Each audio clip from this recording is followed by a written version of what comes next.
हिंदू और मुस्लिम की बात आती है ना, तो हिंदू खूब गर्व से कहते हैं कि मेरी माता है गौ। और जब मुसलमानों की बात आती है तो मुसलमान सीधा कहते हैं कि मैं सुअर से सख्त नफरत करता हूँ। ये सच्चाई है। लेकिन खाटी जो हिंदू होगा तो सुअर से उतना ही प्यार करेगा जितना कि गौ माता से प्यार। ये मैं नहीं कह रहा हूँ, ये पूरा देश जानता है। पूरा क्या होता है कि हमारा भारत जानता है। और आज एक ऐसे शख्स हैं जो सनातन को भी मानते हैं और कट्टर हिंदू हैं। आप चारों तरफ देख रहे होंगे सुअर पालन। लोग कहते हैं कि सुअर पालन कैसे होता है, और सुअर पालन लोग नीच लोग ही करते हैं। ऐसा कुछ नहीं है। आज हमारे बीच में एक ऐसे शख्स हैं जो कहते हैं कि मेरा खून राजपूतों का है और मैं राजपूत हूं। आज हमारे बीच में है राजपूत बाबू साहब हैं, और इन्होंने सुअर पालन कर दिया। क्या सोच के किया है, ये जानने का प्रयास करते हैं। पहले तो आपका स्वागत है सर। पहले तो मैं आपको धन्यवाद देता हूं जी कि आप इतना तगड़ा मुद्दा उठा दिए कि हिंदू जो होगा जी वो सुअर से प्यार अवश्य करना चाहिए। बिल्कुल सर, बिल्कुल। क्योंकि मेरी गौ माता जिनको मैं उठता हूं तो पहली रोटी घर का खाना में पहली गौ माता को निकाल कर खाते हैं, और उस गौ माता की रोटी खिला करके और उस मेरी गौ माता को हमारे मुस्लिम वर्ग के लोग खाते हैं। तो हिंदू बना मुस्लिम मैं नहीं जानता हूँ, नहीं करना चाहता हूँ, इसलिए कि उनका जो धर्म है वो धर्म पालन करे। नहीं, मैं धर्म जो उनका है वो पालन करते हैं। उनके धर्म में गाय है, वो गाय खाते हैं। लेकिन हिंदू के धर्म में अगर शुगर है तो उनको शुगर पालन करने में चाहे शुगर खाने में कोई नफरत नहीं करना चाहिए। आप इस तरह से कह रहे हैं हिंदू लोग अभी अगर हम खड़े हो जाए तो लोग कहेंगे कि नीच जाति का है, ये सुअर खाता है, ऐसा लोग कहने लगते हैं। मैं जो कहता है नहीं, आज के परिवेश में 10% के ऊपर राजपूत, 10% के ऊपर ब्राह्मण भूमिहार और 20% यादव अन्य जातियां ये शुगर खा रही हैं। सब लोग छिप करके खा रहे हैं। अंतर इतना है वो खुलेआम खा रहे हैं, लोग छिप करके खा रहे हैं। तो मैंने तो धंधा कर लिया खुलेआम। मेरे ऊपर भी लोगों ने आपत्ति उठाया। काफी लोगों ने, मेरे गांव के लोगों ने हाथ उठाया कि क्या ये पुलिस में रिटायर होकर के और ये सुअर पालन करने चले। मैंने कहा कि मेरा घटेगा तो मैं तुमसे कर्ज मांगने जाऊंगा, मेरे बच्चे तुम्हारे घर जाएंगे, तो मैं अपने बच्चों के लिए अगर मुझे सुअर पालने से मेरे बच्चे अगर खुशहाल होंगे तो मैं करूंगा और करके दिखाऊंगा। मैं कह रहा हूँ सुनिए, अगर ठाकुर की लड़की अन्य जात से चली जाती है, ब्राह्मण की लड़की अन्य जात से चली जाती है, और किसी की लड़की अन्य जात से चली जाती है, या कोई एससी की ही लड़की अन्य जात के यहाँ चली जाती है, तो क्या उसको कुजात काटते उसको देश निकाला कर देते हैं? हिम्मत है तो पहले उनको देश निकाला करें तो हमको करेंगे, मैं तैयार। अच्छा। लेकिन उसके पहले कोई अंगुली उठाएगा तो अंगुली को कलम कर दूंगा। अच्छा, इसलिए सुअर आप पालने लगे, ऐसा न लोग कि इसको कुजात काट दिया जाए। कौन कुजात करेगा? बाबू साहब है ठाकुर, अब बाबू साहब हैं, राजपूत हैं, आपको ऐसा कौन कर दिया सलाह? मैं कह रहा हूँ कि मुझको किसी ने सलाह नहीं दिया। मैं पश्चिम में गया था। मैं आपको अपना परिचय ज्यादा नहीं बताऊंगा। मैं पश्चिम में गया था। जयंत चौधरी नाम सुने होंगे, जो हमारे माननीय चौधरी चरण सिंह के पोते हैं, उन्हीं के प्रचार में मैं गया था। और उधर मैं सुअर पालन पश्चिम में देखा और मैं आकर के ठान लिया कि मैं करूंगा और कर रहा हूं, अच्छे से कर रहा हूं। और सुअर पालन इतना तगड़ा बिजनेस है कि एक परिवार का आदमी अगर 10 लाख की पूंजी लगा करके खोल देगा तो उसको कम से कम 40 से 50 हजार रुपया महीना कोई अब बचत रोक नहीं पाएगा, तो अपने परिवार का भरण पोषण। बाबू साहब है, अब इस तरह से गंदा काम कर रहे हैं, आपको इस तरह से कहते हुए मतलब नहीं लग रहा है कि मैं बाबू साहब हूँ और गंदा काम कर रहा हूँ? सुअर से लोग गंदगी कहते हैं कि नफरत आती है, घी आती है। कौन कहता है? अरे कौन कहता है? किसकी जरूरत है कहेगा? बाबू साहब की लड़की चली गई किसी अन्य जात के साथ, वो मेरे सामने क्या बात करेगा? बाबू साहब की लड़की, पंडित जी की लड़की चली गई मुसलमान के साथ, वो क्या कहेगा? कहने वाला मेरे साथ आवे, मेरे सामने खड़ा हो और दमदारी से कहे, मैं उसका जवाब दूं। मेरे सामने आकर के जवाब दे। मैं राजपूत जरूर हूँ लेकिन सुअर माताएं हैं।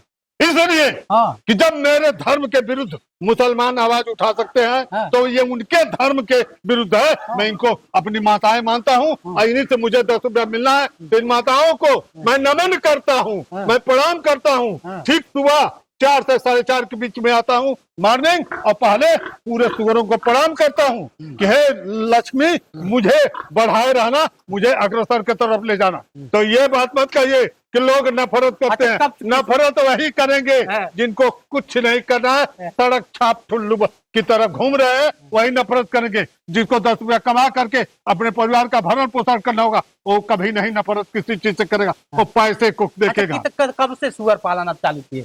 हमारा सुअर पालन जुलाई 1 जुलाई 2023 में यानी 16 माह से है, लेकिन मैं बहुत बड़े बेनिफिट पे जा रहा हूँ। अच्छा, बहुत बड़े पहला शुरुआत कितने प्रकार के सुअर हैं आपके पास? हमारे पास 3 प्रकार के हैं, लैंडेस है, लार्ज वाइट है और डीरोक है। अच्छा, कब कितने से शुरुआत किया था आप? हम शुरुआत किए थे 10 मादा और 40 बच्चों से। अच्छा, लेकिन आज मेरे पास करीब 400 जानवर हो गए थे, जिसमें 125-150 मैं बेच दिया, तभी 200-250 के प्लस आप तो खुद देख रहे हैं यहाँ से वहां तक बच्चे भरे हैं, जानवर भरे हैं। मेरे पास ये उपलब्ध है और मैं इस समय जानवरों को रखा हूँ। ये देखिए करीब 30 मादाएं यहाँ से वहां तक हैं। सारी मादाएं बच्चा देने के लिए हैं, सारी मादा क्रॉस हैं, सारी मादा बच्चा देने के लिए तैयार हो रही हैं। ये सारी मादाएं कुछ बच्चा दी हैं, बच्चा दे रही हैं, ये सारी मादाएं मेरी हैं। और ये मादाएं मुझे, मैं यही कहता हूँ कि हे ऊपर वाले, मैं एक बिजनेस किया, वो भी बिजनेस मैं ठान लिया सुअर पालन का। तो ये सुअर पालन मेरा इतने अच्छे से मुझे आशीर्वाद मेरे सर पे हाथ रख के चलाना कि लोग की जबान इतना रुपया मुझे दे देना कि लोग की जबानें बंद हो कितना कमा लेते हैं? अगर बात कर लिया जाए सुअर पालन करके आप इस तरह से हैं तो कितना कमा लेते हैं महीने का? देखिए अभी तो मैं इसका क्लियर अंदाजा नहीं लगाया हूँ, लेकिन मेरा एम है कि कम से कम 3 लाख के ऊपर महीने का मेरा आना चाहिए। और क्या, अरे बाप, इससे कम महीने का आएगा तो फिर हमको दादा, अभी आप देख रहे हैं लोग लगे हैं। हाँ। अभी मेरा फार्म बढ़ रहा है। हाँ। अभी उधर जमीन पड़ी है, उधर जमीन, अब क्या बताऊं, अब ज्यादा तो मैं इस धंधे से काफी बेनिफिट में चल रहा हूँ। चारा में क्या इनको देते हैं?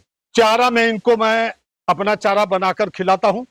मैं चारा किसी कंपनी मेट का नहीं लेता हूँ और मैं चारा बनाते हैं, खुद चारा बनाते हैं। क्या खाना है लोग, क्या खाते हैं? ये लोगों को मैं चावल पॉलिश ब्रांड मंगाता हूँ, मक्का मंगाता हूँ, कुछ बाजरा मिल जाता है तो मंगा लेता हूँ, सोया की खली मंगाता हूँ और डीआरबी मंगाता हूँ, इस तरह से प्रीमेक्स मंगाता हूँ और सब मिला करके डीडीजीएस चावल का, डीडीजीएस मक्के का, ये सब मिला करके जैसे जानवर हैं। और वैसे कुछ छोटे बच्चों को ये जो मुर्गी दाना का स्टार्टर प्री स्टार्टर आता है वो भी मैं खिलाता हूँ, ताकि बच्चे थोड़ा सा छोटे होते हैं तो ऊपर की तरफ उड़ जाते हैं। इसके बाद उनको चारा पे मैं कर देता हूँ। कितने अगर लगता है अगर बच्चे पैदा हो जाते हैं तो कब से पैसा आपको देने लगते हैं? देखिए हमारा बच्चा पैदा होगा तो बच्चा तो दूध पी के हटेगा तो उसी समय 4,500-5 हजार का बिक जाएगा एक बच्चा। अच्छा, अगर एक मादा ने हमको 8 जो मान लीजिए 10 बच्चा दे दी तो मान लीजिए कि वो 45,000 का चेक है। अच्छा, और 15,000 अगर उसको खिलाने में मेरा 15,000 बिक गया, लग गया है, मादा का खर्च उसी बच्चे पर रख दे, 15,000 खा गई है, तभी हमको उसने, एक मादा ने मुझको 30,000 साल में एक बार दिया, तो साल में वो 2 बार में 60,000। तो अब जाते हैं कैसे, मतलब इन लोग को बेच पाते हैं कि लोग आते हैं आपके यहाँ खुद चले? अभी तो आप बैठे तो आपके सामने 25 बच्चा मांग रहे थे मुझसे। मैंने कह दिया कि नहीं मेरे पास बच्चे नहीं है। मैंने दूंगा इसलिए कि करीब 150 बच्चा है मेरे पास, तो हम इनको तैयार कर रहे हैं ताकि बड़े हो जाए। कुछ बच्चा हम पहले जगह के अभाव में बेच दिए, नहीं तो नहीं बेचे होते, तो अभाव में बेच दिए। अब मेरे पास जगह पर्याप्त, अब मेरा फार्म तो आप देख रहे हैं। उन लोगों को क्या कहना चाहेंगे सर, उन लोगों को क्या कहना चाहेंगे जो बेरोजगार भटक रहे हैं, कह रहे हैं कि मेरे पास रोजगार नहीं है और मैं सुअर पालन करूंगा, ये तौवीन की बात है? देखिए हम तो लोगों को ये संदेश देना चाहते हैं कि इसमें कुछ लो कास्ट हाई कास्ट की बात करेंगे तो लो कास्ट को बुरा लगेगा लोगों को, तो ये नहीं करना चाहिए। इसलिए कि उनके परिवार का सदस्य कहीं मेहनत मजदूरी करके या कोई छोटा बड़ा काम भी कर करके वो अपने परिवार का भरण पोषण कर लेगा। लेकिन ये जो ठाकुर ब्राह्मण बुनियाद जो पगड़ी बांध के घूम रहे हैं, चट्टी अगोर रहे हैं, उनको मैं आपका संदेश देना चाहता हूं कि अगर इसमें अगर उसके परिवार का लड़का अगर उसके पास 2 बीघा जमीन है तो 10 बीघा बेची दो, आज की डेट में 12-14 लाख रुपया मिल जाएगा। तो 12-14 लाख रुपया से अगर जो लड़का लायक होगा तो बिजनेस को भी कई गुना पर ले जाएगा और उसकी कमाई से उस जमीन को भी वापस कर लेगा, तो ये अपने परिवार का भरण पोषण भी कर लेगा। तो ये बिजनेस बहुत ही लाभप्रद है, इसके बिक्री की भी समस्या नहीं है। तमाम लोग कहाँ से लोग खरीदते हैं? बहुत लोग आते हैं, कटर इतने हो गए हैं कि इनकी भरपाई करने के लिए गाजीपुर जिले में अगर जो 10 तो फार्म है तो 40 तो कटर है, कहाँ भरपाई कर पाएंगे? बिल्कुल इसकी भरपाई नहीं कर पाएंगे। बिल्कुल, तो इस बिजनेस से लोगों को आना चाहिए।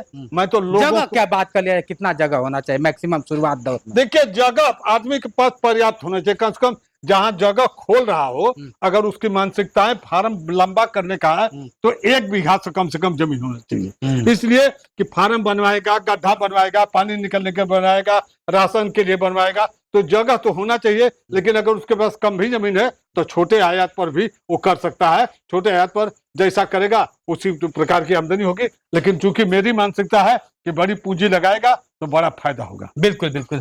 चलिए, अगर आप भी बिजनेस करना चाहते हैं और इनसे सीखिए, जहाँ शर्म है ना वहाँ लोग कहते हैं कि आपका फूटा हुआ कर्म है। जैसे ही आप शर्म करेंगे आपका कर्म फूट जाएगा, ऐसा कहा जाता है। क्या एकदम कटुक सच आपने कहा है। आप तो मीडिया नहीं, आप तो एक बहुत बड़े वो हैं, सरदार होते हुए भी आप इतनी बड़ी बड़ी ऊंची ऊंची हिंदू और सारी बातों को और हिंदुओं को तो आपने ललकारा है। बिल्कुल बिल्कुल। कि जब गौ माता आपकी वही कहने है का उनको मुसलमान खा सकता है तो आपको शुगर पालना चाहिए। अब पालना नहीं, खाना भी चाहिए। खाना भी चाहिए। चलिए मित्रों, देखिए दरोगा साहब है, जाति से लोग कहते हैं ना, बच्चों को आप देख लीजिए, सारे बच्चे हैं, ये जाति से बताइए, राजपूत हैं। लोग कहते हैं कि बाबू साहब लोग ऐसा काम नहीं करते हैं, ठाकुर ऐसा काम नहीं कर सकता है। लेकिन ये बहुत बड़ा काम करके लोगों को एक आईना दिखाया है कि नहीं, ठाकुर भी कुछ करता है, ऐसा नहीं है। बिजनेस तो बिजनेस होता है। ये बिजनेस देख के आपको कैसा लगा कमेंट करके बताइए। आज के लिए इतना ही। मैं हूं जितेंद्र और आप देख रहे थे जोश एक्सप्रेस।